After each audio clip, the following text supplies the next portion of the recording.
Projection booth 101. Hey folks, everybody's got 20s tonight, so if you can make the change easier for me, that'd be nice. Like give me 22 if there's $12 worth, or whatever you can do. Don't feel guilty if you don't have it. But 100's okay, right? 100's okay,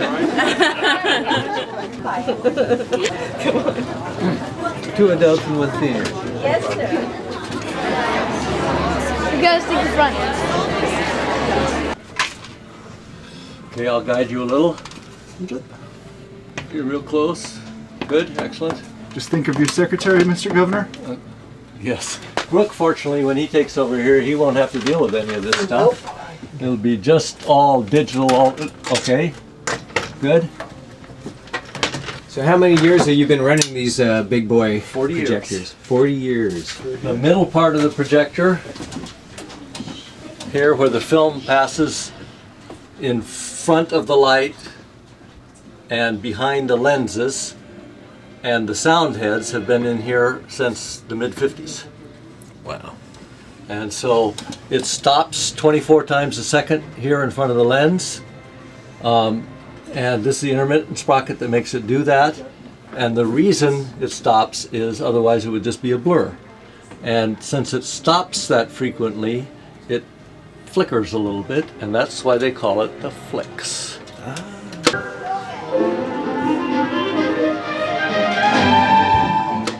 And then other parts have been added. Originally the light source was carbon arcs, which was 2 arc welding rods that you struck together to strike a spark, and they would provide the light, and it had an automatic feed that fed them together with big rectifier set at the back of the units. And those would only go for about 20 minutes, which is a 2,000-foot reel like this. And so there would be 6 to 8 changeovers in a movie from one projector to the other. Lots of chances for error. I had to be here all the time. So I added the longer arms like this and the 6,000-foot reels, which will run for an hour.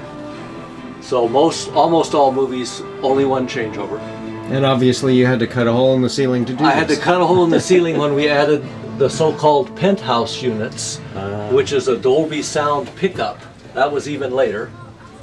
The red light is where the optical sound is picked up, and that's when I had to poke a hole in the ceiling.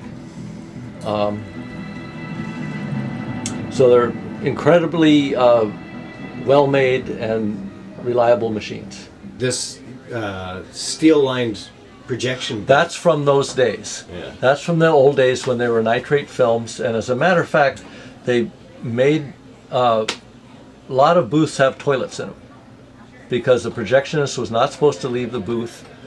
All the windows had curtains, steel curtains that would come down with a lead shield that would melt to close that off. The door closed automatically, and the projectionist just died.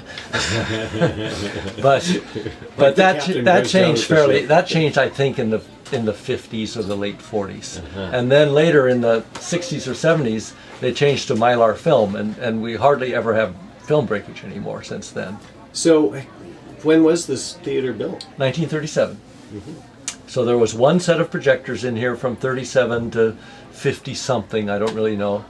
And then these were put in here, and I've been nursing them along, and changed the light source, changed the sound pickup, the reel extensions. So I'm going to thread this one up. I don't know if you want to see that. Sure. Here we go. So this is the first night that this film runs, and actually we're doing a format change from flat to CinemaScope, which is not as tall and wider. And so I've changed over the lens and the aperture plate here on this side. I haven't done it on the other side. I need to remember to do that. And so when it first comes up, it will probably be just an inch out of focus. That mad dash to get it in focus. Yeah, I'll be ready for it. So, and it may need a little adjusting up and down or something to get it perfectly on the screen. Okay, and then once it's threaded up, we run it a little bit, just then we know that it's threaded properly. And of course, sound is half of what tells you, right? The sound of it, yeah. Yeah, When it's classic sound. running, I run it by ear. Yeah. I know by the sound when something goes wrong. So I'm going to change this over. This is a flat lens here, what we call flat. And it changes for the CinemaScope lens.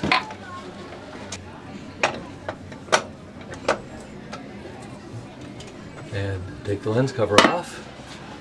And then there is an aperture plate. That's for flat.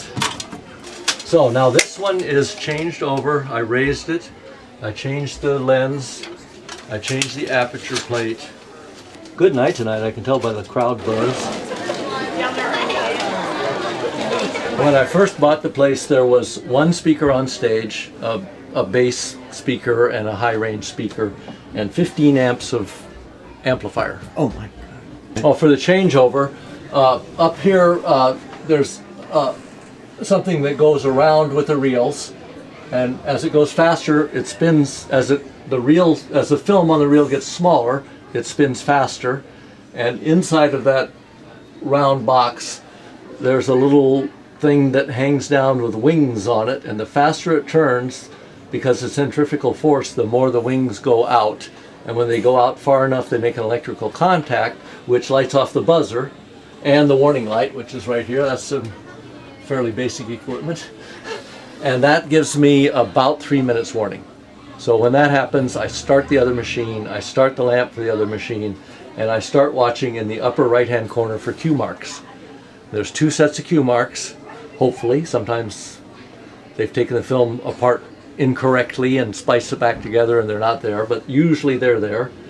And on the first set of cue marks, I'll start the second machine. They're both running, and on the second cue mark, I can actually hear the splice go through on the second machine, so I know there's film there. I switch the aperture, which opens and allows the light and the sound over.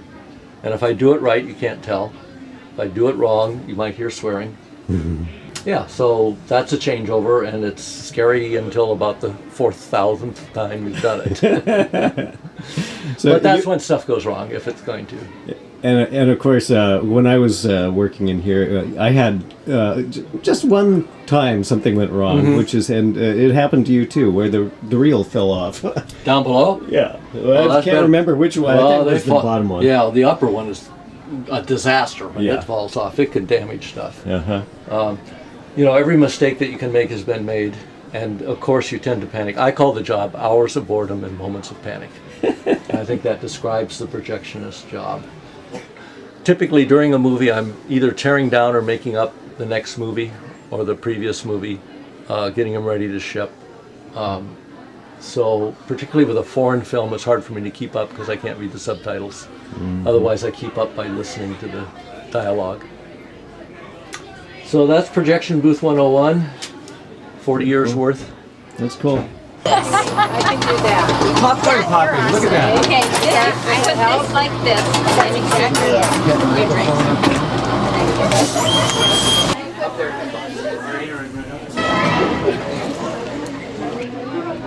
Okay, starting 7 minutes late. Got everybody out of the lobby. So now the lamp's running.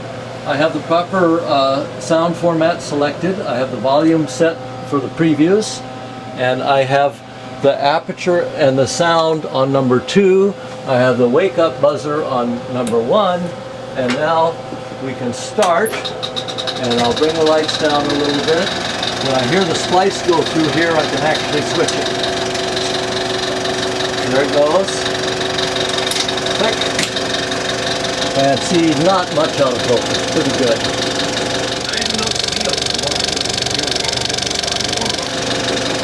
Not even sure I can improve on it. I had the sound off in here, so I couldn't hear it. So now that one should run unattended for most of an hour. And then we'll switch over to the other one. And I love an espresso.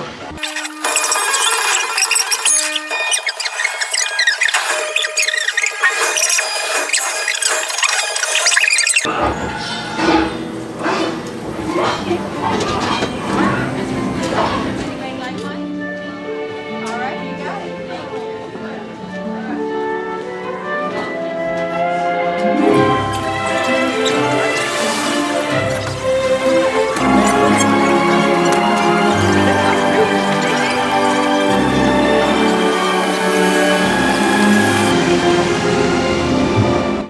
trash. The true romance. The glamour.